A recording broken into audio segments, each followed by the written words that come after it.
I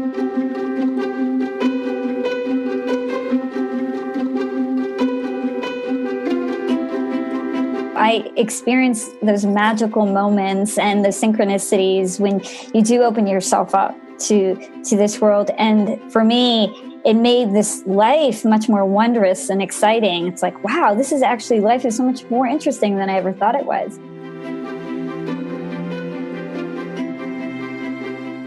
Welcome to the Free Your Inner Guru podcast. I'm your host, Laura Tucker. Today's guest, Raana Zia, spent her career holding executive-level leadership roles in large Fortune 500 retail companies, including the position of Chief Financial Officer.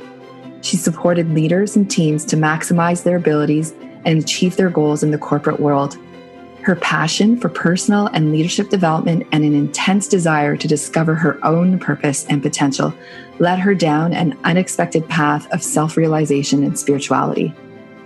Although she initially shied away from purely spiritual concepts and beliefs, as she moved deeper into her understanding of how everything you desire in this physical world comes from the unseen world, Raana began to embrace her life as a spiritual journey.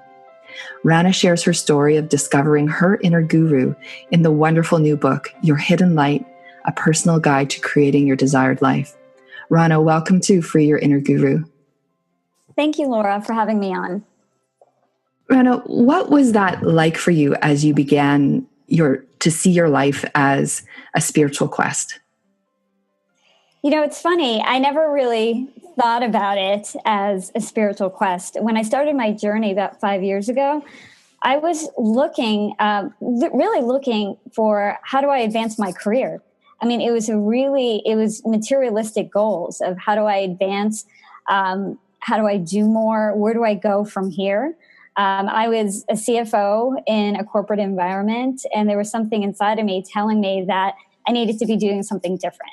And I honestly thought it was maybe I start my own business. How do I become an entrepreneur? And so that's where I began my journey of how do I get out of what I'm doing now and really do what I'm supposed to be doing. And, you know, my finance background or my business background, I was always looking for how do I do something in the most efficient way, the most effective way, the way of least resistance. And in my journey, in my search for that, that's how I started to go down this spiritual path. I realized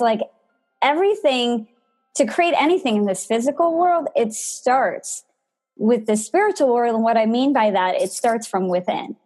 And when I started to prove myself that was actually correct, that's when I had to really open myself up to, wait a minute, I'm going down now a spiritual path. This is now becoming a spiritual journey. How did that feel? You know what? It felt amazing. It actually felt amazing. I actually resisted it. I honestly resisted it. I thought, okay, just give me the steps. Give me the steps. The steps make sense, right? But then I was just curious. I wanted to know, well, why does this work? Because the steps actually works for me.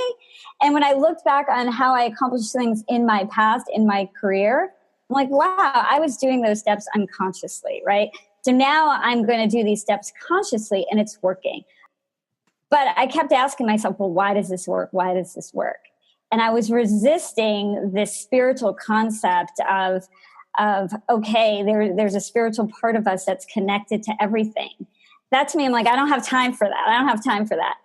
But then as I really got more deeply into it, I started to really realize, like, wait a minute, I can't resist this anymore because this is who I am. And that's when really a light went on inside of me, and I started to feel more whole. What were some of the challenges that you faced as you embraced this new self-awareness and this new way of looking at the world? What set up that resistance? Do you recall? You know, I would say it's just conditioning, past conditioning. You know, I grew up in an amazing family. My family was very supportive. They're Indian immigrants, and they were Muslim. So I grew up in a Muslim household, but, you know, quite different from most people I knew. My parents were actually quite open. They weren't strict. They they actually prioritize their children. But growing up in a family, a religious family with that conditioning and background, I think it just was ingrained in me to while I felt like I was an open person, when some of these concepts of who we really are, they go against, some of the teachings that I grew up with. And I didn't realize how ingrained that was. So physically, my body was resisting it. But as I slowly began to feel the truth of what I was reading inside of me, then I slowly started to open up to it. It took a little bit of time, but not a lot of time. I think it took maybe just a year for me to really, really embrace it. And in context, a year can seem or sound like a long time, but in the grand scheme of things, to go through that type of a transition in a year is relatively quick. Yeah, I mean, it is. And I would say that, I'm still on my journey. I'm probably just starting my journey. I think once I opened myself up to it, and I think a big piece of me opening myself up to it was writing this book. Because in writing this book, I do talk about these spiritual concepts. And I do challenge people's core belief systems. In writing it, I actually knew I needed to write it, but I wasn't even fully there when I was writing it. And so the whole process of the writing process helped me open myself up even more. And so I would say, while I say it took a year, it really took a year for me to really open myself up and really begin my journey. I love what you just said about discovering, still being in that discovery and in that resistance while you were writing.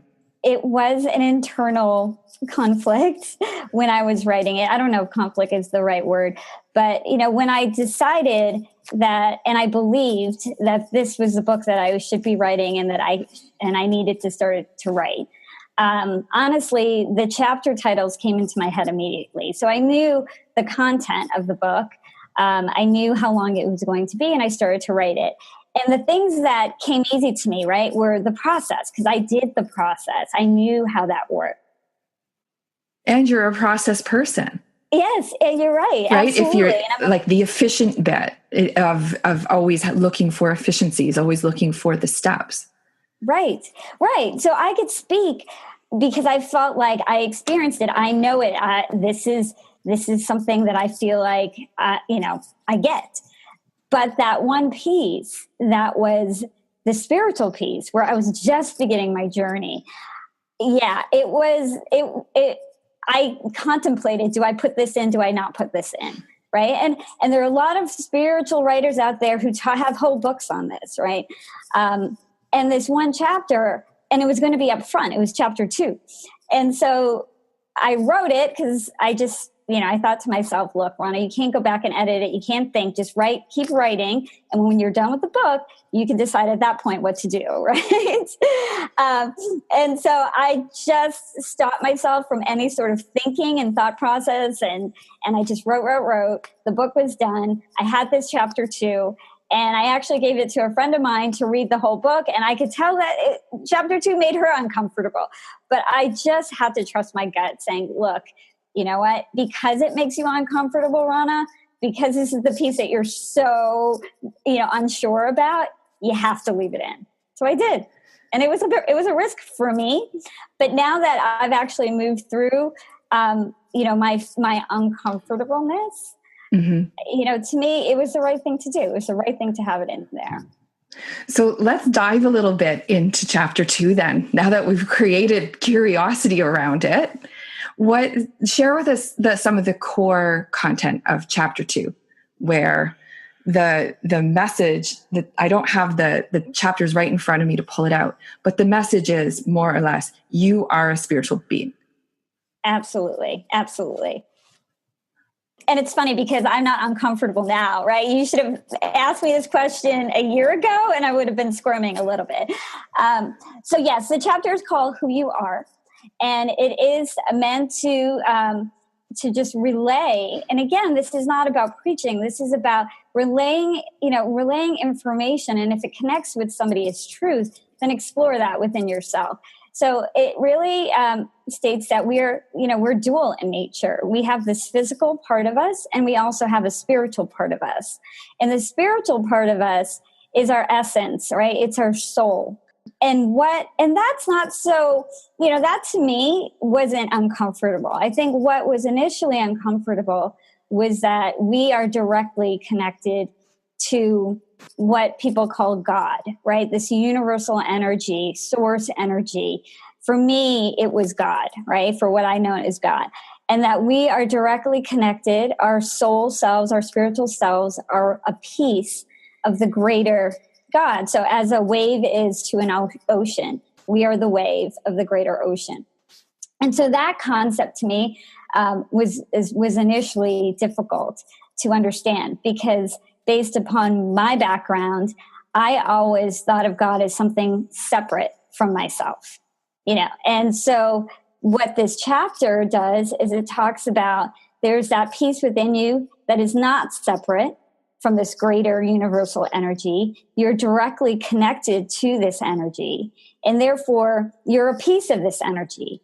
So you are a creator, right? There's the creator that we all, say we pray to, but you yourself are a creator. And from that aspect, right? If you think of yourself now as the creator, connected to all that creates, you are much more empowered. And if you have the right tools and the right guidance, you have that same ability to create your life. Let's go through a little bit of that creation process that you've defined throughout the book. So I talk about the creation process being a 4-step process. And the first step is actually consciously creating a desire, a thought, right? An intention or a goal. So everything starts from your thought. And when I say consciously create, we think all the time, right? As humans, we're constantly thinking. And most of the time, we're unconsciously thinking. We're just thinking thoughts in the back of our head. They keep running. And the number one step is very, very important, because it's about stopping and being very conscious of what you want to create. Right? Like in the morning, waking up and say consciously, what do I want to create the day? So it's creating a conscious thought or desire. So that's the first step. But the first step actually has 3 parts to it, right? It's like anybody can create a thought, right? I can wake up and say, I want to make $1 million today, right? But there's the element of, do you truly believe that, that you can actually do that? Do you really feel that in your body? So it is about having a thought that you really believe that it's achievable for you and feeling good about it. That's the number one. And sometimes it's very easy. Like I can wake up in the morning and say, I want to have a productive day. That's easy for me because I've had productive days before, right? I know that's achievable. Great. So I'm done with step 1.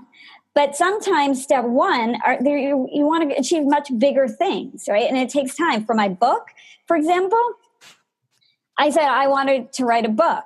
Oh my gosh, it took me 2 years to believe that I could write the book, right? So it took me 2 years to accomplish goal 1 or step 1, right? Does that make sense? Oh, totally. I love that you've come back around to that, because I wanted to follow up and say this when people set these almost magical intentions for themselves, if they can't, not just in their thoughts and their mind, get into energetic alignment with it because it's too far out there, then it's almost like step number 1, you don't really get out of step number 1. Yeah. And there's a difference between that and growing and becoming the person who can now write the book. Right. And bring it into physical form. So that's step 1, and that's huge, right? And so, I feel like I'm simplifying it a bit by not giving it much time, but this is where a lot of the time has to be spent, specifically if you want to create something that you've never created in your life before. Step 2 is gratitude, right? So gratitude is really bringing your body into, you said energetic alignment, use that word, and I loved it. It's energetic alignment. It's feeling good, essentially. It's feeling good within yourself, that you're going to receive it. And gratitude is something that, you can say, okay, thank you. But you need to actually practice gratitude for things that you already have to really feel what that feels like. Because you need to feel that same way. When you're grateful for something you don't have yet, you need to feel the same way you feel when you're grateful for something you already do have. So there's gratitude. That's putting good energy out into the universe. And then the third step is detachment, right? And this is where a lot of people struggle with detachment. And what I mean by detachment is not having any sort of emotional attachment to the outcome. And it's easier said than done. But that it's extremely important, because when you are attached to whatever your goal is, right? And you're grasping for it, you're hoping for it, your body feels this sense of striving. And what that actually is it's energetic resistance, right? What's the difference you feel in your body when you're grateful for having something versus a sense of striving within your body because you don't have it yet? So detachment is protecting your gratitude energy, right? It's saying, I'm releasing it. I'm not emotionally attached, and I'm relaxed. And if you can get into that state, then you go into step 4, which is you listen to your internal guidance and you take actions that are completely in line with what you desire. So, sometimes you actually don't have to take any actions at all. Honestly, like if you're trying to create something very simple in your life, my intention is that I'm going to go out to dinner and, everybody's going to get along. and that's what you hope. And you say, thank you for that. I'm completely detached. I'm going to the dinner relaxed. And then everything flows very easily, right? You may feel like, I didn't really have to work hard for that. Everything worked out really well. But if you're actually again, I'll bring it back to my book, right? I can't just manifest a book without writing it. I desired, I believed that I could do it. I felt good about it. I detached from it, and I just did what I needed to do. And when you take actions that are aligned with your goal and you're following your inner guidance, it's not going to feel like work. Right? Because you're not going to feel like you're struggling. You'll feel like you're completely in the flow of things, and you'll know what to do. I'd love to explore the idea of detachment further with you, because it's not the same as cutting yourself off from it or taking on an mental attitude or energetic attitude of, I don't care, or I'm not going to think about this. You can't play reverse psychology with the universe, where you, on the inside, you're wanting and desiring to create one thing, but on the outside, you're aloof and not engaged in it. Yeah. Let's play with that a little bit. I love this question, because detachment, there's some nuance to detachment, but at the end of the day, detachment is really a feeling, right? It is an energetic alignment with your desire. So what I mean by that is you can't want something and then go out in the external world, like you had mentioned, and say, oh, I don't really care. I don't really care if it happens. I don't really want it. Because those feelings and those words are completely opposite from what your desire is. When you are detached, you need to feel that you already have it. You have to have a sense of knowing that you have it, or it's coming into your life. Because from a place of knowing, you're relaxed, your body's relaxed, right? There's a trust. And when you're in that vibration of trust, then you can more easily listen to your inner guidance and know what actions that you need to take in order to achieve what you want to achieve. So you can never lose sight of of what you actually desire. It needs to be there, but you need to have a feeling of knowing, a pure sense of knowing that you can achieve it. Now, you can't hold on to it coming in the exact way you picture in your mind. Why is that? You have to have an openness that it's coming in the way that it needs to come, right? And I think too often we make specifics. We create such specifics that when things happen a little bit off from what we wanted or what we specifically wanted, we get disappointed, we get upset, and we stop the creation process, right? The creation process is keeping your body energetically aligned with what you desire. And you negate that creation process every time you say something negative against it, like, oh, I really don't want it, or, oh, why did it come in this way, right? Those things negate it. And our work is to internally stay in that place of trust and alignment. And that sometimes can be a challenge, right? So in my book, I talk about the creation process has to be a discipline and a practice, because it's so easy for the negative emotions to come flooding in, right? And to keep us on track, to attach, to strive, to feel those type of feelings, that it has to be a constant discipline and practice to not lose sight of what we desire, but to keep us energetically aligned in a sense of knowing that it's coming in whatever form, but it's coming. So why is it that important that you not hold on or seize on or strive for your intention? When you're striving for something, right, or you're holding on, there's a tension in your body, right? There's a physical reaction that's happening where you're contracting, right? You're contracting your energy. You're holding things very tightly, and you're not letting the universe come in and support you, essentially. And from an energetic standpoint, you're resisting. And so when you feel tension and you're holding yourself small, when you hold your body small, right, you're basically shutting everything out. So everything is energy, right? Everything is an exchange of energy. And if you're wanting to create something, you're letting your energy out. You're asking for it. You're putting your request out, right, energetically. And what you now want to do is receive what you just put out.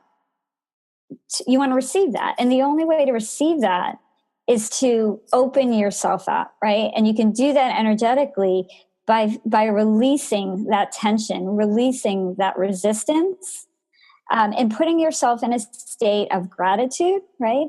Of knowing, of calmness, of love. Those are vibrational states that open you up to receive. And it's perfectly okay to be playful with it, right? Like, it doesn't have to be this big, serious, corporate doing armor that we throw on or used to throw on when we go out to work. Right.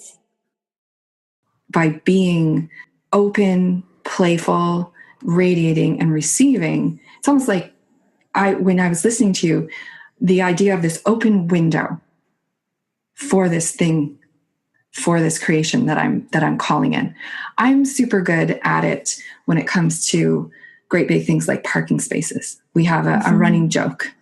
There will always be a parking space open for me. And it's a bit of a cliche from The Secret, one of the watershed moments in the self-help industry, where parking spots are talked about as just practice on this, practice on this. Why do you think it's so different for something small like a parking spot where I can just call in the parking goddess? I call it. It's funny because I actually did the parking thing too, right? Right. And I became very good at it. And I had my husband, like, we'd be driving and my husband would be all stressed out about finding a parking spot. And I'm like, I got it. I got this, right?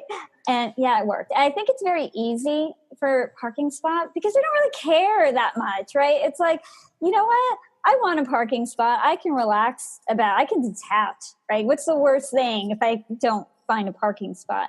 I think for anything that we have a greater emotional, like our emotions are so invested in it, right? That's when it's hard to let go. right? Because you want it so badly, you can't let go. But something like a parking spot, you can easily let go of, right? Because you don't really want it that. I mean, you're not so emotionally attached to it. You could make do and walk a block.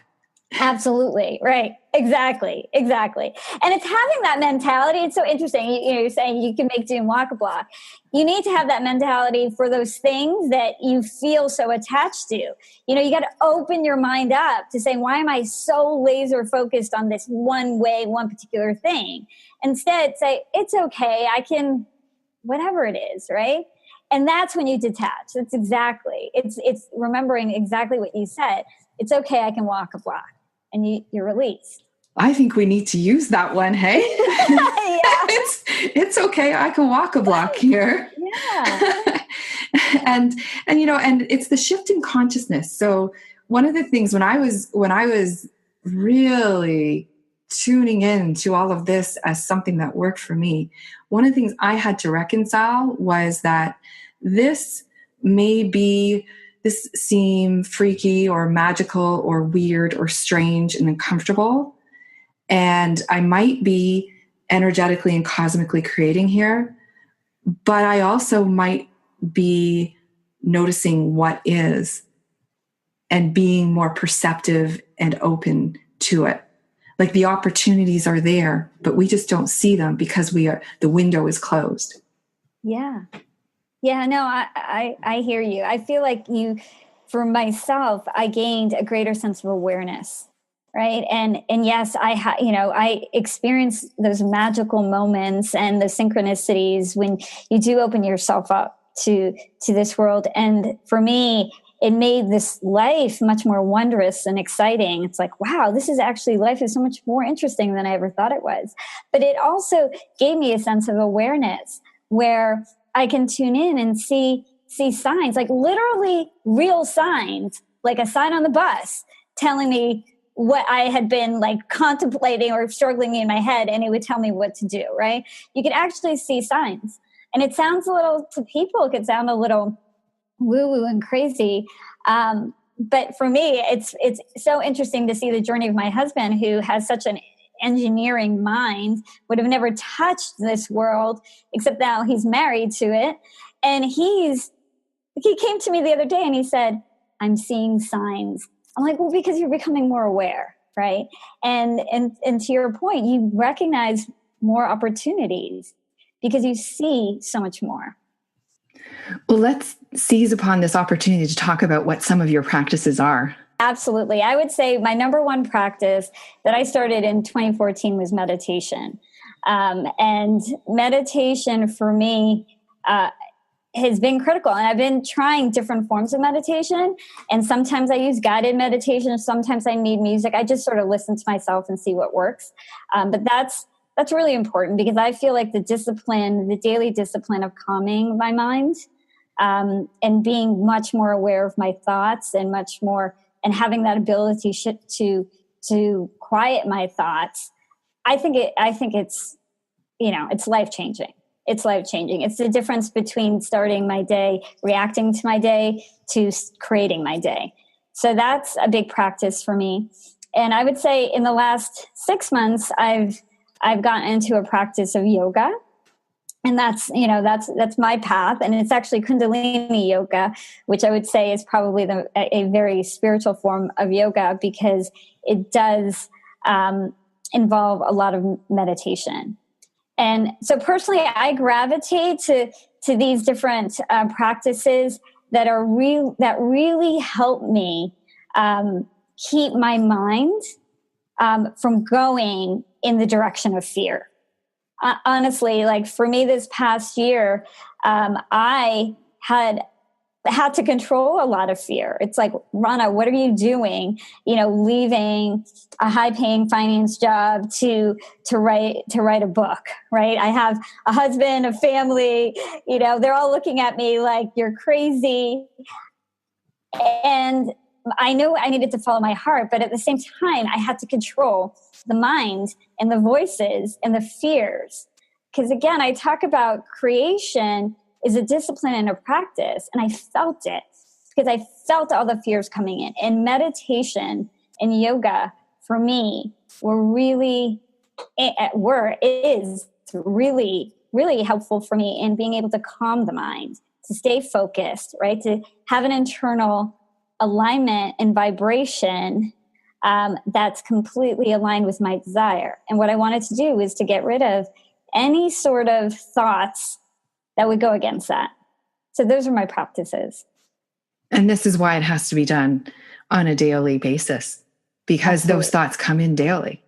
Yes, it is. It's a commitment. It's a commitment. But if you're committed to what you desire, right? So your commitment has to be greater than your fear. And so if you're committed, then you make these practices part of your life. Right? It's like going to the gym. People are committed to keeping a healthy body. They go to the gym every day. Same thing. Their vision of themselves as healthy and maintaining health is greater than their desire to sit on the couch. Absolutely. What would you say to someone who has tried meditation and finds it difficult, or might feel like their throat is closing up when they're doing it, or is uncomfortable in their body? Did you experience anything like that when you entered into your meditation practice? Yeah, I would say I think meditation is hard for everybody who first starts it. And, because you're not used to quieting your mind. And so my recommendation is that, you can actually go on any of these meditation apps, right? And there are all kinds of different meditations, and try ones that work for you. Like for me, I have to start with a guided meditation. And I was introduced to this particular meditation that was called the 6-phase meditation, and it was guided, and it took you through different phases, and it actually, told you what to think or where to bring your mind. And that worked for a long time. I think I did that for 6 months. And then I said, okay, wait a minute. I don't want a voice talking to me anymore. I want pure music. My husband, who never thought would meditate, is meditating, and he found his own, meditations and guided meditations that work for him. So my recommendation is don't give up, because this is really powerful stuff. And more and more people are meditating. And in the world that I came from, which is, the corporate world, you hear of now, a lot of CEOs are meditating. There's a huge conference out here in New York called Wisdom 2.0 with Anderson Cooper, and it's all about meditation. So this is powerful. So you just need to find the meditation practice that works best for you, and know that it doesn't have to be just one practice. I've gone through so many different meditations, and it gets easier. It gets easier, and there's lots of resources out there. It's almost like trying to play baseball and then trying to play soccer, going, I need to find a sport, and keep trying to find different forms of sport so that you can have sport in your life. Yeah. Would be a good comparison for that. People don't just go, oh, I'm never going to play again, except maybe they do. But in the bigger metaphor of playfulness. But meditation is, there's also, for people who think it might be too woo from them, there's a huge body of science around it as far as what the physiological and mental benefits are. So it's not something that's out there on the fringes at this time. No, it's not. It's absolutely not. And the great thing about it too is because it's becoming more commonplace, and you find it everywhere, right? There's a lot of resources. You can Google meditation. You can go on YouTube. There's so many different forms of meditation on YouTube. You don't have to pay for an app. You can find free meditations on the internet. Just while we're talking about which app do you use? I often recommend Headspace because it's the one I started with, and it's the one I'm still with. What do you use? Yeah, my husband uses Headspace. I use Insight Timer. Okay. I'm going to put links to these in the show notes for people to go and explore. Yeah. That's fantastic. Yeah, I use Insight Timer. And I actually did start, I have to give him credit. I did start with Om Vana. And that was the first meditation. There's a free meditation called the 6-phase meditation. And for me, when I was a beginner, that really helped me. I was actually exploring them this week to see if there were any new ones that I didn't know about. And there's one that seems to be very popular, very highly recommended, called Aura, Aura, which I kind of liked because of Laura. I was like, oh, maybe I should try that one. That's about how refined you need to be. It's just more about getting out and experimenting and playing with it until you find something that works for you.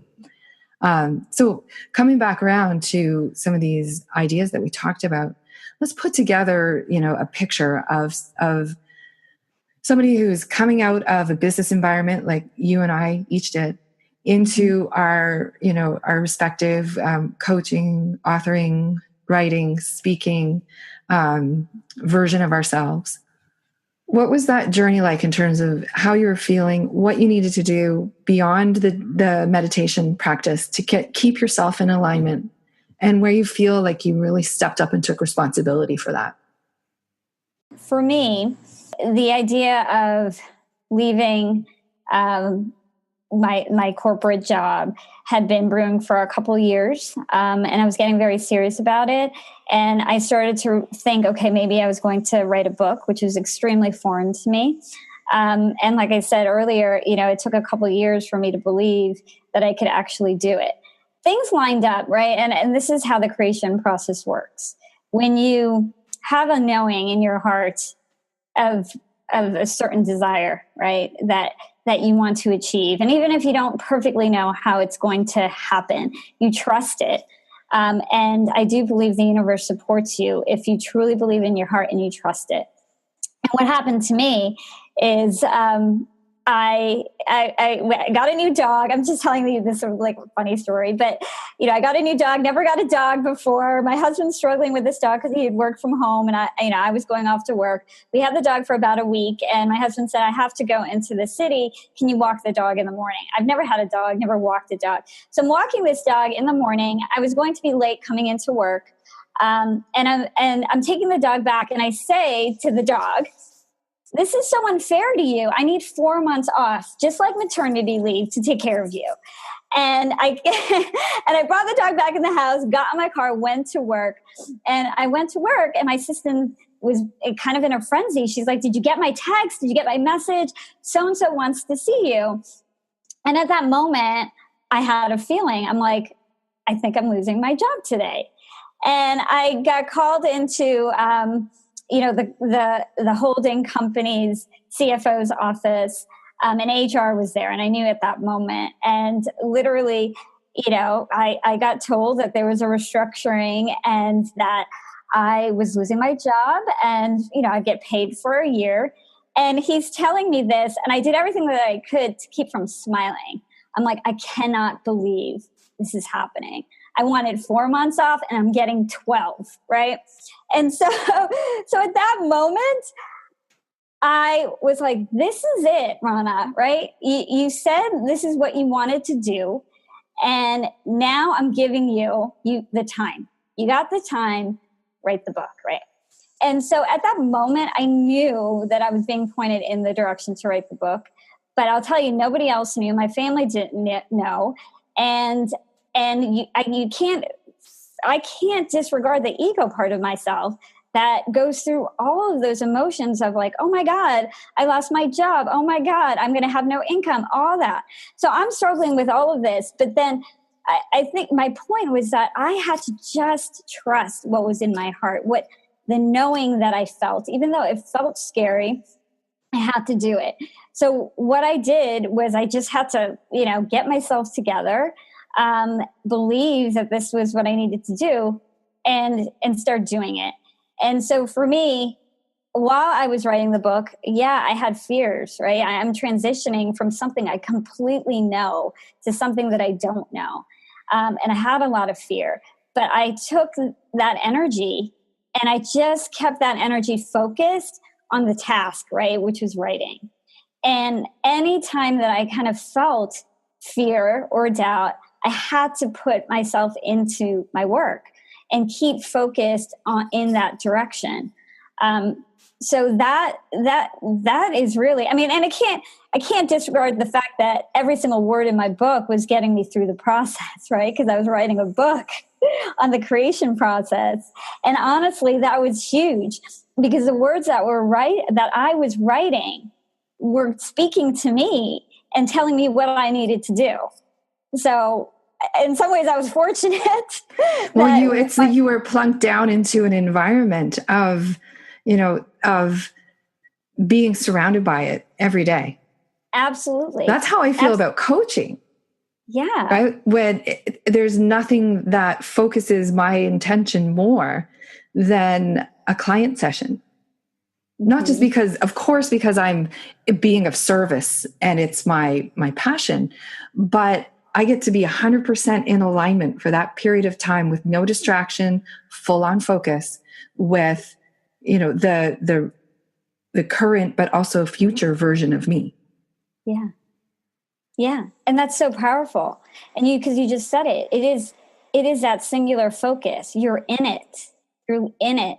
And for me, it was trying to keep myself in it, right? Because when you're in it and you're focused, you're aligned. And there are things that want to take you out of it, right?